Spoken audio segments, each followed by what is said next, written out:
The year was approximately 570 CE.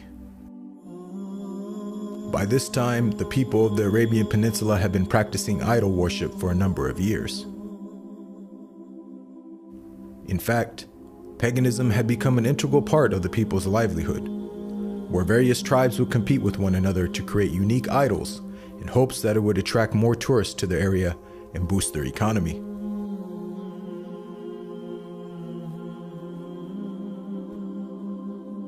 None were more successful in this endeavor than the people of Mecca. And by the end of the 6th century, the city of Mecca had become the center point for all religious tourism and trade in the region. That was until a Yemeni king by the name of Abraha had decided that he wanted his kingdom to the south to become the central religious and economic point in the Arabian Peninsula. And so, Abraha devised a plan to create an immaculate building that would be so grand it would overshadow the city of Mecca and attract all of its tourists and business.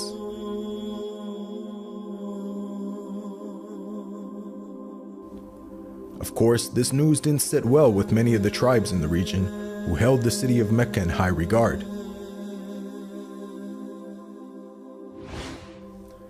One night, a short while after the initial opening of Abraha's new building, a lone tribesman managed to sneak into the area undetected.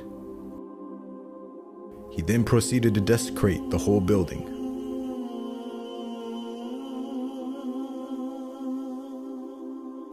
The next day, when news of the vandalism had reached Abraha, he became extremely upset, for he knew that this was done for no other reason than to extract revenge for his challenge to Mecca. And so, Abraha gathered his troops and announced that he intended to go and destroy the sacred house in Mecca once and for all.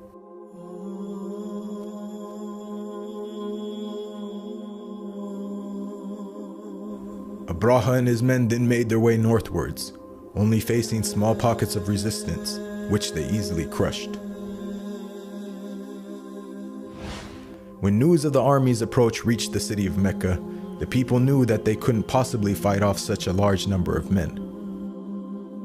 And so, the people of Mecca decided that their only option was to retreat to the surrounding mountaintops and wait until Abraha and his men had fulfilled their task and left.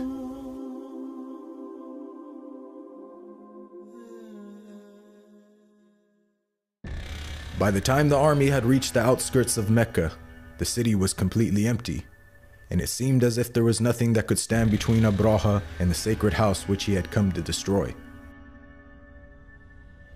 The army then began to march onwards, but then suddenly, Abraha's elephant refused to go any further.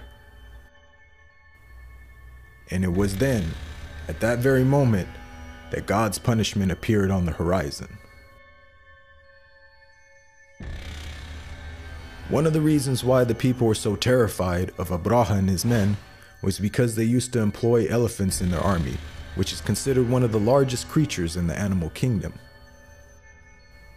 And so, God Almighty responded to Abraha's arrogance by sending an army of one of the smallest and most harmless creatures on earth to destroy them. As the flock drew near, the birds then quickly began to descend, casting their stones on Abraha and their men with such speed and force that it said that most of the men were killed right on the spot.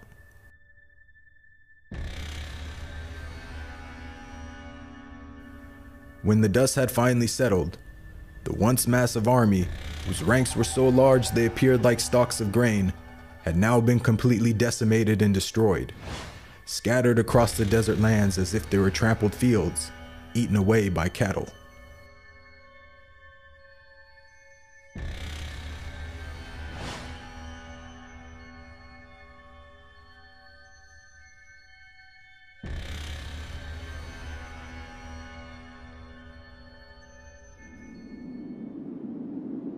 As all this was taking place, some distance away, far upon the mountaintops surrounding Mecca, the people of the city stood and watched in amazement as everything unfolded.